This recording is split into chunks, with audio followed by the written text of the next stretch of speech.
Joan Collins catapulted to fame with one line. I'm glad to see that your father had your teeth fixed, if not your tongue. And I thought that was a pretty good Alexis line. And quickly became the woman America loved to hate. The thing that I found fascinating that everybody hated her so much for was that she used men like toys. She was a sexy siren of Hollywood's golden era. She had the ability to go beyond being a starlet and go the distance. She was from the glamorous era, and in many ways sort of the last of the real glamorous movie stars. Her high-profile love affairs filled the gossip columns. I was living with Warren Beatty, and it was considered to be shocking. He had this little teeny attic room at the top of the Chateau Marmont, so every night I had to go up there and he came down to the suite. Joan has won fortunes and seen financial ruin. Joan's finances have, almost like the stock market, done this over the decades. She has been loved and betrayed. She trusted him implicitly and was completely shut down to find out what was going on in her life. And Joan nearly suffered every mother's worst nightmare. The doctors were sort of, I think, secretly just shaking their head because they didn't feel that Katie would come out of it. I sat with her day and night, by her side, willing her back to life. A lifetime filled with love and loss. This is an intimate portrait of the legendary, the glamorous, the everlasting Joan Collins.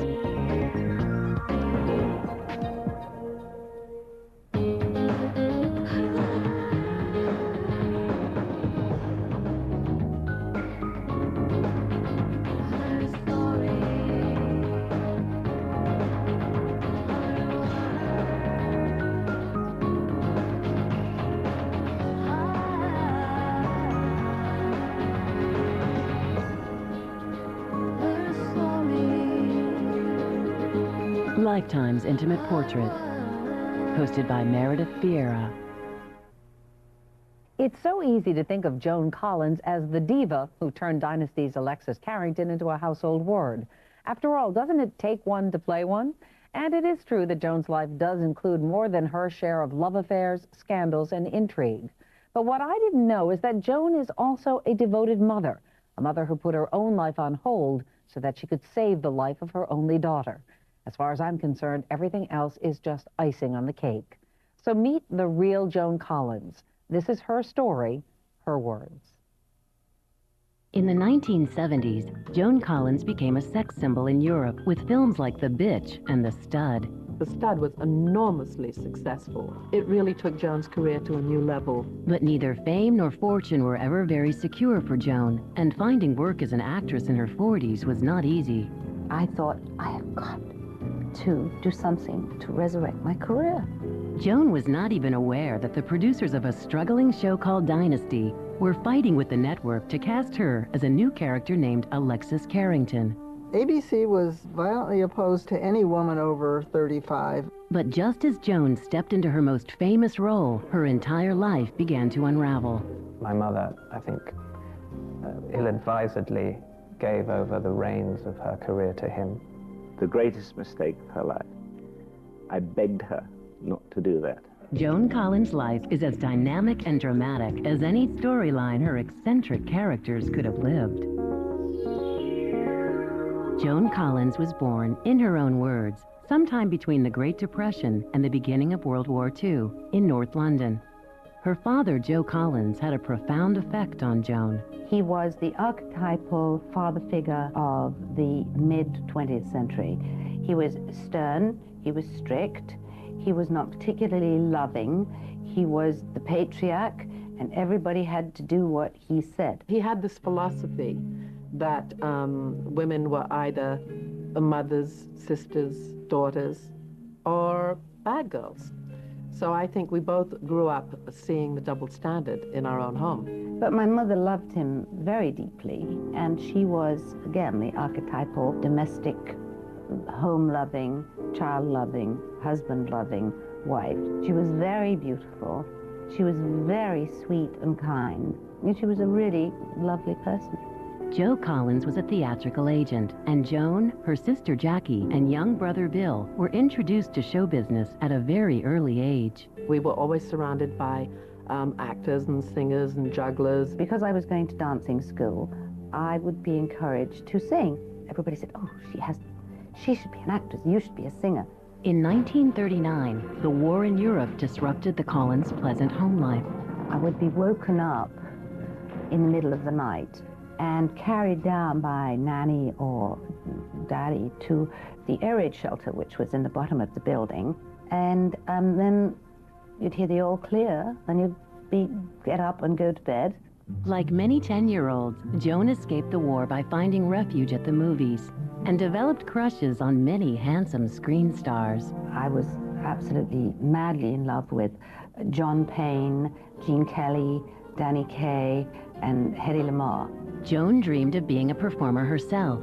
Her father, though, was surprisingly opposed to her career choice. He said the profession is just strewn with the bodies of girls who haven't succeeded. He said, even if you do succeed, by the time you're 17 or 18, he said, by the time you're 23 or 24, you'll be finished, because nobody wants to employ actresses after the age of 24 or 25.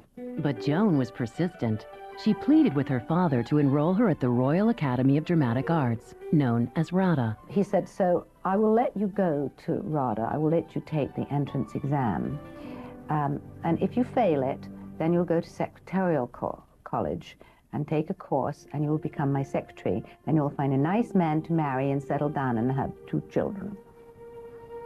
Heavens. When she was 15, Joan finally convinced her father to allow her to go to RADA. She began her training as a classical stage actor, but Joan soon discovered that the environment offered far more than stuffy dramatic studies. It was extraordinary because not only was it so bohemian and so grown up, but it was also the first time that I'd been in contact with boys and men. Joan was already a stunning beauty, so it was no wonder many young men were chasing after her. Among her admirers was a fashion photographer who selected Joan to model girls' clothing for magazine ads. And they put my picture in the papers, and then somebody asked to do some pin-up pictures of me in a bathing suit, so I did those. And suddenly, before I knew it, I was a pin-up girl. Joan's image was in the British press from about 16 onwards. She was an unusually beautiful girl. An agent noticed Joan's pictures and asked if she wanted to be in films. Films? Films? I don't want to do films. I'm going to be a serious actress, like Vivien Leigh. Much as I liked film stars and I appreciated their glamour, I didn't want to be a film star. I wanted to go on stage. But Joan simply couldn't resist earning £3 a day for being a background extra in movies, and so her burgeoning film career began. I did these very tiny roles, which we're talking about a period of weeks. I did 3 or 4 of them. Joan's first significant role was in a film called I Believe in You. Introducing the year's most exciting young star, Joan Collins. Things is different, I tell you. Not for me, they aren't. Her performance was praised by critics who fell for her exotic looks. I could see her being a throwback then to an age of stars who really had a posture about them and a presence, an aura. Soon, Joan was a young celebrity in London, and though she was only 17, she took her first dive into the glitzy waters of nightclubs and parties, where she came face to face with the screen idol she admired as a child. One of my childhood crushes was an actor called Maxwell Reed, who was a very good-looking actor, and I met him when I was doing I Believe in You, and was completely bowled over by him. Maxwell Reed was nearly twice Joan's age, and she had to lie to her parents to arrange a first date with him. It was a date she would never forget. Instead of taking Joan out on the town, Reed drove her to his apartment, where he drugged her drink and took her virginity. It was not exactly a thrilling experience, but for some stupid reason, I mean, I was 17, I felt this terrible guilt about the fact that I had done this deed. Scared and confused, Joan felt that she was in the wrong for having sex with Reed. Too young and naive to understand her feelings, Joan not only continued to see him, but convinced herself she was in love with him. The day after her 18th birthday, they were married. I mean, this is the 50s. Girls didn't do that unless you got married. Joan found herself stuck in a marriage with a man who was both sexually and emotionally abusive. With divorce not an option at the time, she suffered through and went on with her career. In 1952, 19-year-old Joan came to the attention of the head of 20th Century Fox Studios, Darryl F. Zanuck, who hired her to play Queen Nilüfer in a biblical epic titled Land of the Pharaohs. My costume consisted of a skirt that began about 5 inches below the navel. In those days, to show the navel was an absolute taboo. So to cover up the navel, the costume department made this beautiful red ruby, which was stuck with some kind of glue in my navel. Before going on location to Italy for the film, Joan finally had the courage to separate from Maxwell Reed. Though they'd been married only 18 months, British law prevented her from obtaining a divorce for 3 years. While shooting, Joan fell passionately for one of her co-stars, Sidney Chaplin, the son of Charlie Chaplin. The two began an exciting affair of coastal drives and romantic dinners at fancy restaurants. I went out every night and indulged myself in spaghetti, fettuccine, lasagna, and lots of red wine. As I used to go out and got fatter and fatter, every time I would laugh or do anything on the set, the ruby would shoot out and just go falling all over the floor. The film, though not a success, convinced Fox Studios to offer Joan a contract. Most young actresses would have jumped at the opportunity without question, but Joan Collins was as shrewd as Alexis Carrington would be years later. She told her agent to counter Fox's $350 a week offer. So I said, you've got to get me more money. I've heard that the lowest that they pay their contract girls is $1,250 a week. He said, you're crazy. You'll never get that. I said, fine, I'll never get that. I want to do the theater anyway, you know that. I don't want to be a movie star. But Fox met her demand of $1,250 a week, and in 1953, Joan was on a plane to Hollywood.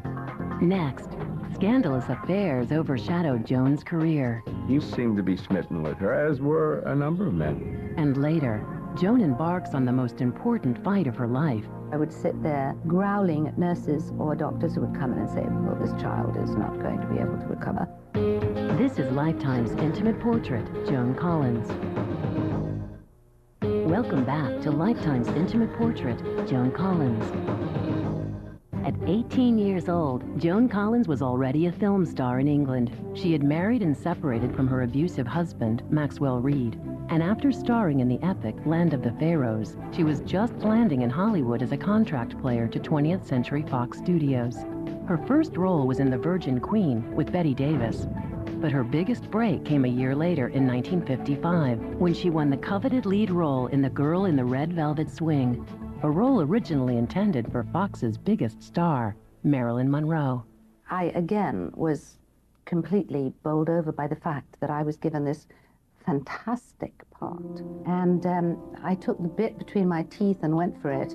Based on an early 20th century love triangle and murder, The Girl in the Red Velvet Swing was one of Fox's biggest releases of 1955. It brought me even more fan mail and photographs in magazines and requests for interviews, and I felt that maybe I was on my way.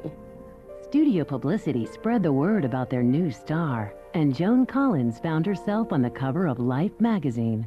But in the back of my mind, I always knew what my father had said, which is, it doesn't last. Just remember, by the time you're 23 or 24, there'll be new girls coming around and they'll kick you out. In 1956, Joan was in her early 20s and enjoying a growing career in Hollywood. While filming The Opposite Sex with June Allison, she received a stunning blow from the life she had left behind in England. British law would now allow her divorce from Maxwell Reed, but he was suing her for alimony. Still, Joan was happy to finally be free and excited to find new love. One of the things about being in your late teens and early 20s is that you go through a series of relationships. So I was playing the field, which is what you do at that age. But none of Joan's lovers would warrant as much buzz as the young actor who was introduced to her at a party as Shirley MacLaine's brother, Warren something or other. They were the hottest looking couple I ever saw in my life. I mean, they were just it. He had this little teeny attic room at the top of the Chateau Marmont, so every night I had to go up there and he came down to the suite. He seemed to be smitten with her, as were a number of men. My God, she had so many men after her. Joan threw herself into her relationship with Warren Beatty, ignoring criticism for their living together without being married. But Joan faced a more serious issue when she learned that she was pregnant. Living together at that time, I think this was 1960, was not considered the thing to be done. And to have a child out of wedlock was absolutely like the bottom of the barrel. I mean, you just did not do that. More than a decade before the Roe versus Wade case made abortion safe and legal for women in America, Joan was forced to find a doctor who would perform the procedure illegally. I wanted to bring a child into the world that was wanted, and at that point I did not want to bring a child into the world. And so that was it. And it's something I have never had any regrets about one way or another. After the abortion, Warren proposed marriage to Joan, but the engagement didn't last. Amid rumors that Warren was having an affair with his Splendor in the Grass co-star Natalie Wood, Joan left him. Heartbroken, she returned to England where she could be close to her mother, who had become ill with cancer. When I found out that my mother was terminally ill, I started to have all kinds of ambivalent feelings about it. Well, maybe I should try and get married and have a child so my mother can see another grandchild before she dies. Within a few months, Elsa Collins died. I felt I'd let her down in some way. I felt, you know, I hadn't maybe been the daughter that she would have liked. I led this crazy life of being in Hollywood, traveling a lot, having lots of boyfriends, having been divorced by the time I was 19 or 20. And I also thought she was so sweet and so nice and so kind and loving and a wonderful person that it wasn't fair that she went. Joan's contract with Fox Studios ended in 1960, and Joan remained in London, taking time off work and healing from the loss of her mother. She was on the town one evening and met a talented singer, actor, writer named Anthony Newley. I thought he was just the most talented man I'd ever seen. He was a writer, composer, he was a performer, he was a singer, he was a fine actor, and there was a spark immediately between him and Joni. In 1963, they married, and soon after, started a family. We had Tara. 19 months later, we had Sasha. I remember it was really Joan's mothering time. She had Tara and she had Sasha, and she spent a lot of time with them. I think this was the first time that the whole family aspect and the whole motherhood and being married and everything really sort of surfaced, and I think she took it very seriously. Next, Joan watches her husband's infidelity play out on screen. I think the fact that he couldn't make it work was just devastating for her. And later, Joan sets television on fire. The thing that I found fascinating that everybody hated her so much for was that she used men like toys. You're watching Lifetime's intimate portrait, Joan Collins. Welcome back to Lifetime's intimate portrait, Joan Collins. In her 20s, Joan Collins enjoyed the lifestyle of a young ingenue in Hollywood, dating men like Sidney Chaplin and Warren Beatty. She'd seen her star at 20th Century Fox rise on films like The Girl in the Red Velvet Swing, then slowly fade as she gave up her career to raise a family. My father's prophecy, which was that, you know, give up the career by the time you're 24 or 25, otherwise it'll give you up, had come true, and so I was perfectly prepared to just give it all out, be Mrs. Anthony Newley, and look after Tara and Sasha.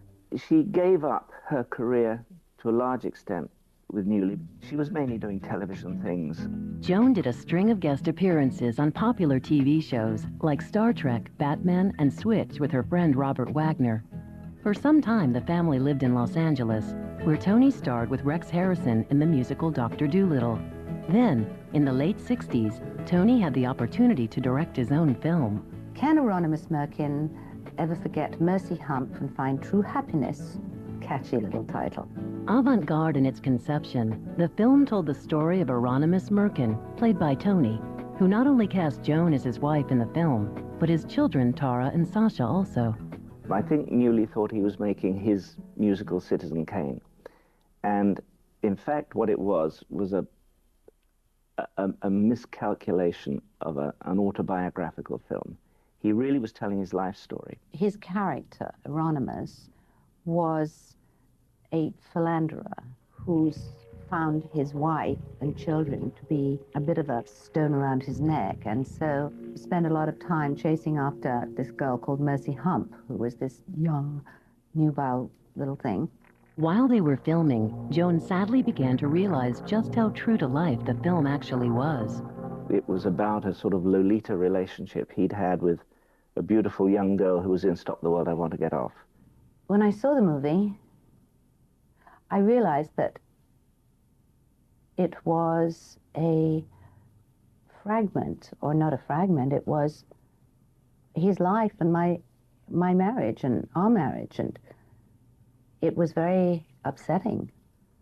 And he had admitted that he was unfaithful. And I found that hard to take.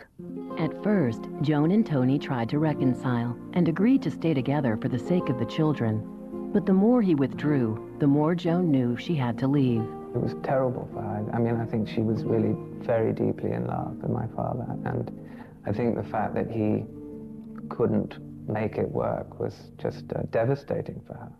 In 1971, after 8 years of marriage to Anthony Newley, Joan took her children and returned to London, wondering what she was going to do to earn a living as a single mother. Before she had a chance to worry about her career, though, she'd found a new man to love in her life. American Ron Cass was the president of Apple Records, the Beatles' recording company. He seemed really solid, and he seemed as though he was going to really look after me and take care of me. Joan thought she had found the man of her dreams. Within a few months, they married. He wanted to have a child, and he had 3 boys. He wanted to have a girl. So we did. We had Katie, who was the apple of both our eyes, and it was wonderful. During the early 1970s, Joan found a new sense of stability in her life, both in her love for Ron Cass and for her children. But the good times were short-lived. Ron had left Apple Records, and after trying to start a career as a film producer, was out of work. Finances became an issue for Joan for the very first time. We had a high lifestyle. We lived in a rented house in South Street in London, and I had to go to work. But work wasn't easy to find for Joan, who was now over 40 and had given up her career for much of the past 10 years. To win the part of a courtesan in the television miniseries The Money Changers, Joan told her agent to say she was 35. During the filming, I said to the director or the producer, I said, you know, would you have cast me if you knew I was 40? He said, God, no. Joan began to take roles wherever she could get them, which meant a string of B-horror films, such as The Devil Within Her and Tales That Witness Madness. Then I became queen of the horror movies in London. Joan was upset with the path her career had taken. A lot of people just say it's over for me and call their agent every day. Joan didn't do that. She dug in. She knew that to get better roles, she would have to make them for herself.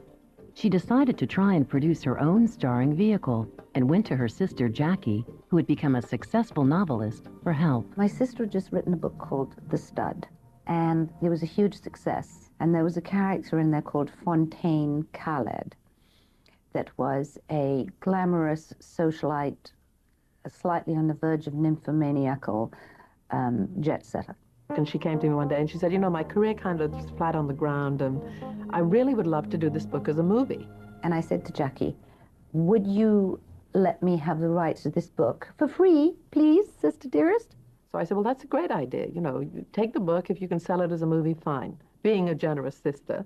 And I went off and started calling all the people that I knew. Would they like to invest in this very hot movie, which was slightly on the erotic side? Well, I got turned down right, left, and center. Unable to get anyone interested in her project, Joan turned back to her B-movie career. So I went off to do this really dreadful film called The Empire of the Ants, which for some reason has become some kind of cult classic, God knows why. But as I said, you know, put the kids through school that year. Even though The Empire of the Ants was a completely miserable experience for Joan, it got her to the Cannes Film Festival, where she met English film producer George Walker, who agreed to finance The Stud. He read it, and within 28 days, we had a deal. And by the end of the year, We were shooting The Stud. What's going on? Emergency. What's that?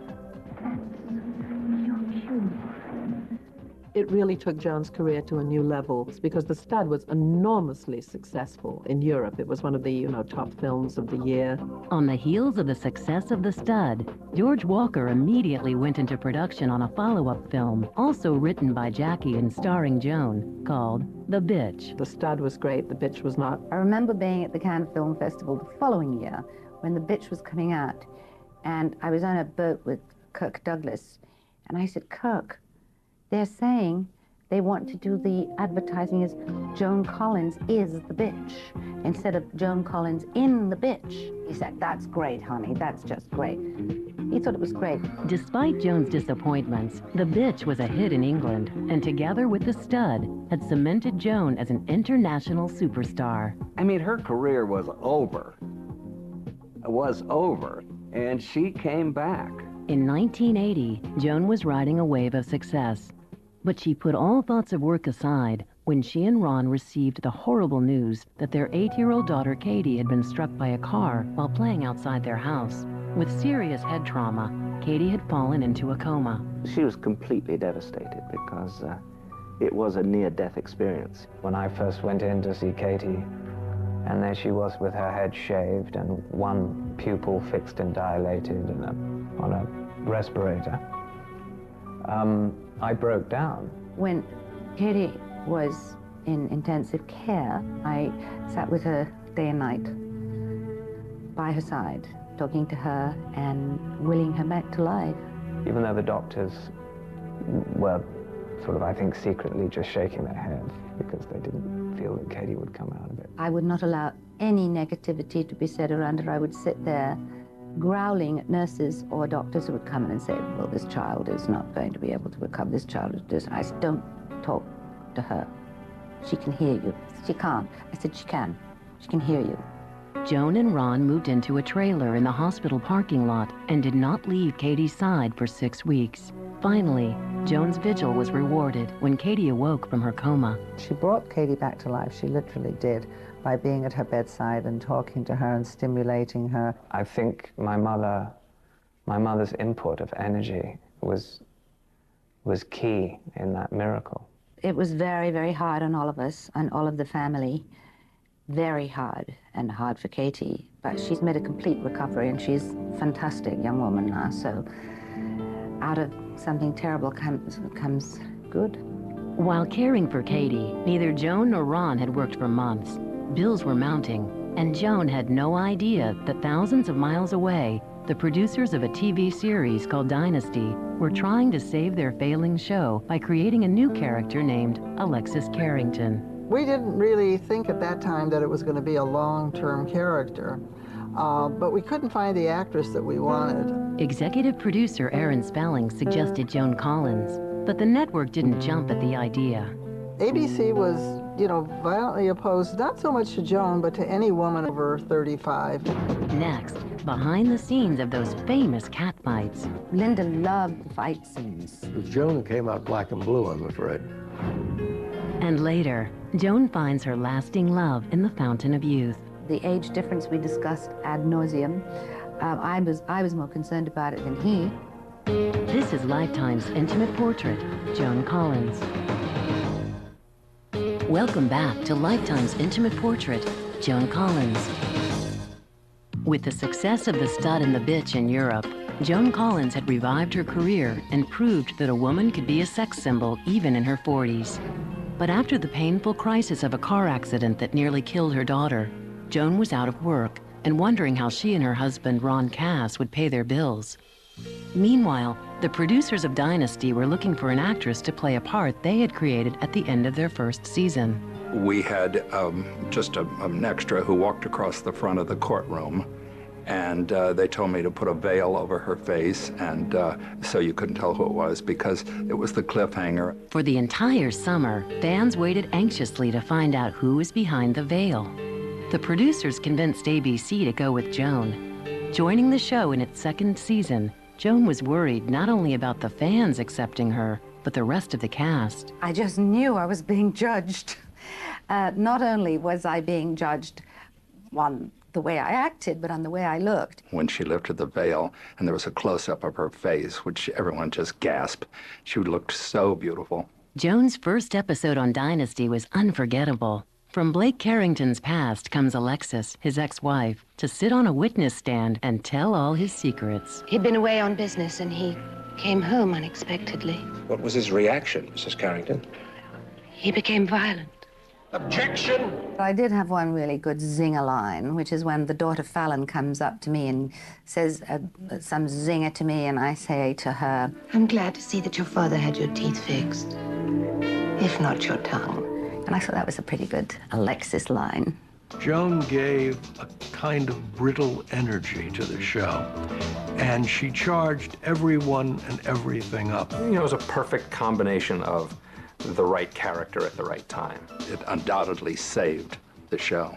From the time Joan joined the cast, the show flew up the ratings, and Dynasty mania swept the country. People were talking about it. They were staying home on Wednesday nights or running to the neighborhood bar or having Dynasty parties and college fraternities. Having been in the spotlight since her teens, Joan was not thrown by the sudden media attention. What she did not expect was the way the fans responded to Alexis. She became the woman America loved to hate. She was so nakedly ambitious and craven, and it was sort of Cruella de Vil with better clothes.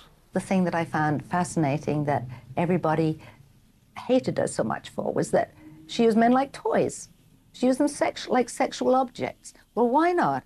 If a man can do it, why can't she? We were driving one day, and a car pulled up next to us at the stoplight, and they all looked, and they all pointed, oh, this is Alexis, right? And then she's all pleased, you know, she's recognition, here I am, you know, the star of the show, the whole thing, and she's all smiling, and hello, hello, and they run the window, and they say, we hate you. They say, we hate you, we hate you. And my girlfriend always said, I think that means that they really love you, but they love to hate you. What the public always forgets is that she's an actress and she's playing a part. But yes, because she did it so well, the public thought that was who she really was. She's very sensitive about the fact that people equate her with that character, but she's not that character.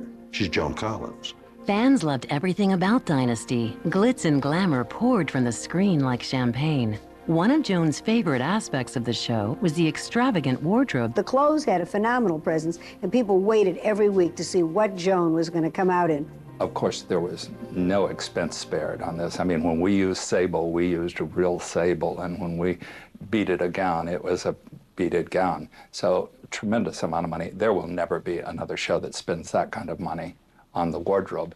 The whole concept of that show was to be glamorous, and Joan played right into that role, loved it. Even more than watching the fabulous costumes, fans loved to tune in and watch Joan and Linda Evans rip them to shreds. The cat fights were so extraordinary. You wanted to see those two ladies go at it, and they did very well. The funny thing for us was sort of seeing how they would try to set it up, you know. It's like all of a sudden they're both in the lily pond, you know, and how exactly did they get there? We're not sure, but they're there, and that's the important thing.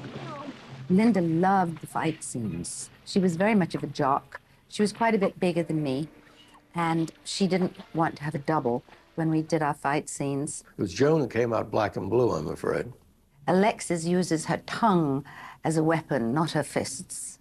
By its third season, Dynasty had climbed to the top of the ratings, and Joan's contributions did not go unrecognized. In 1983, she won the Golden Globe Award for Best Actress in a Drama Series. I was very excited. It's a great honor to win the Golden Globe. It really is, and for Best Actress, I was thrilled. Joan had proven wrong her father's admonition that an actress could not have a career past the age of 25. She was now not only enjoying more success than she had ever known, but a rare period of happiness and stability in her personal life with husband Ron Cass and her children. But as so often happens in life, many joys of success are crushed by disappointments. Joan's marriage to Ron Cass began crumbling, and the reason for it was something she could not bring herself to talk about. Joan's relationship with Ron ended because of drugs. She broke down and told me that, you know, that she didn't know what she was going to do. I finally realized that there were two things I couldn't live with. I couldn't live with infidelity, and I couldn't live with drug taking. I'm afraid. Unfortunately, what came next was even more devastating.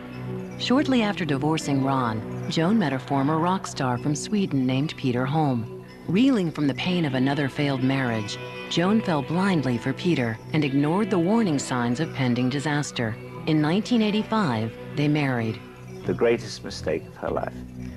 I begged her not to do that. The Swede. He became a megalomaniac and extremely private about anything to do with finances. And my mother, I think, ill-advisedly gave over the reins of her career to him. Peter wrapped Joan into a controlling vortex, changing their phone numbers, shunning Joan's friends, and manipulating her emotions at a time when she was at her most vulnerable. Just 13 months after marrying Peter, Joan found herself suffering through a painful divorce trial. He insisted that we do a closed court divorce hearing because he knew... He knew that I was very, embarrassed by having to go into an open court. Joan finally broke free from Peter's control, but freedom came at a cost. That 13 months cost Joni well into 7 figures. A ghastly mistake. Joan's life had become as feverish and dramatic as that of her characters on Dynasty. She was working 16 hours a day. The media had hounded her relentlessly during her divorce, and as the 80s drew to a close, so too did the most successful job she'd ever known. In 1989, Dynasty was canceled. When people used to say to me, so what are you going to do, Joan, if all this ends? I said, it's not a question of if, it's a question of when. Next, Joan is dragged into court and nearly ruined. They had all these high-powered lawyers making up all these stories, and it was very painful. This is Lifetime's intimate portrait, Joan Collins. Welcome back to Lifetime's intimate portrait, Joan Collins. The decades of Joan Collins' life had each been dramatic chapters. She was a hot young star in her 20s, a wife and mother in her 30s, a sex symbol in her 40s, a superstar in her 50s, defying the convention that said she could not have a career past the age of 25. One thing that ageism cannot affect, and that is creativity, in the sense of doing something, expressing yourself in a way that will allow you to take full advantage of who you are. Now Joan was taking her creativity in a new direction as a writer. I had realized by this time that you cannot rely on the acting profession to give you a living. You have got to have another string to your bow. Joan started writing when she did her first autobiography called Past Imperfect, and it was an enormous hit. And her then literary agent, Irving Lazar, had suggested that maybe she should write fiction like her sister Jackie. The first novel I wrote was Prime Time, and that did very well as well. She knows the world that she is writing about, and she has a sense of humor, and she has a sense of glamour, and she gets it all down on paper. Joan became a best-selling author, and in 1990, Random House Publishers offered her an incredible deal. $4 million for 2 books, with more than $1 million in advance. Joan's huge Random House deal was big news in the publishing community. Joan spent the next 2 years writing Hell Hath No Fury, only to have her publisher reject the book. And I couldn't understand it, and I said, well, I'll do more work on it. Anyway, to cut a very long story short, I then wrote another full novel. In 1994, Random House turned down Joan's second novel also. They not only refused to pay Joan the balance of her contract, but sued her to return the $1 million advance. I couldn't believe that they were actually going to do it. It cost me a fortune. She was very worried, because here is Joan, you know, the author, up against a mega company like Random House. I felt like David and, you know, fighting Goliath.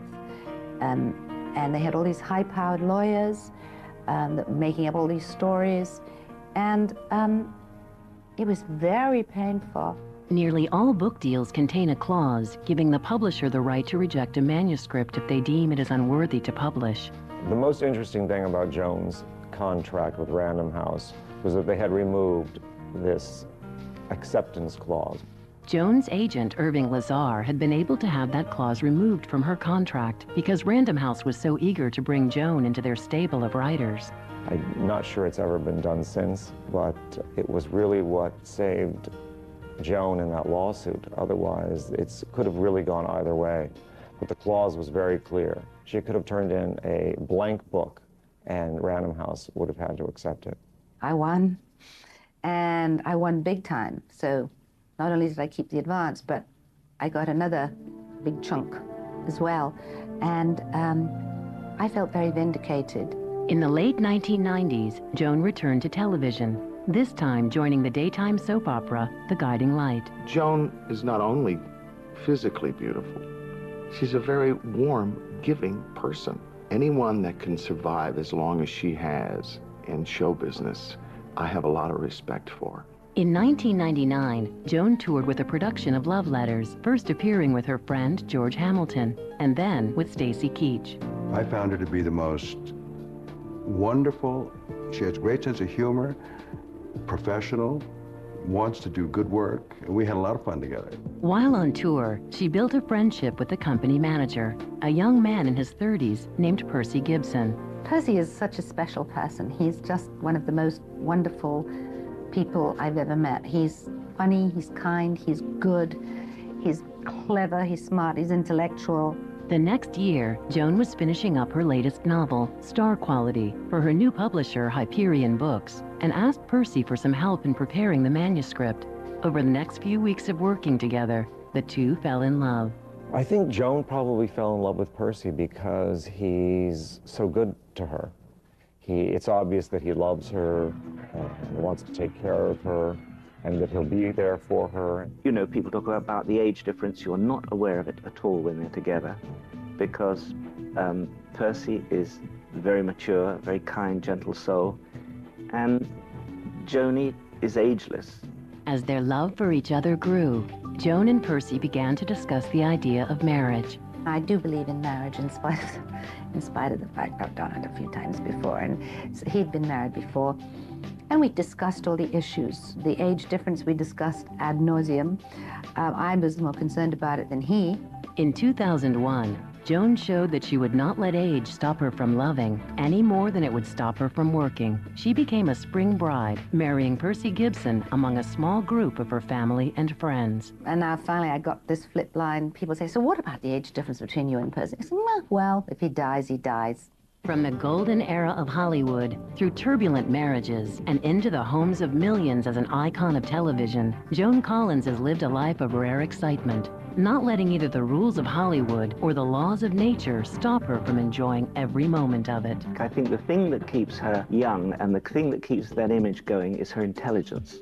She's immensely bright. She's sharp as a tack. I think Joan is one of those people that can endure anything, and that gives her glamour. You know, life is very short. You have to make every moment count twice. And Joan's figured a way to get 3 moments into every moment. I'm looking forward to living the rest of my life as happily as I've been living the last 2 years. I'm looking forward to traveling, working, being with my children, with my husband, and hopefully that the whole world is going to be as happy as I am, because you only live once.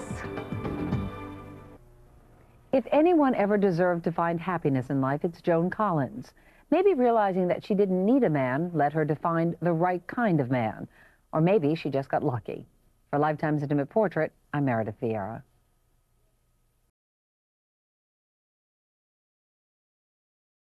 I'm what I am, and that's why I'm where I am.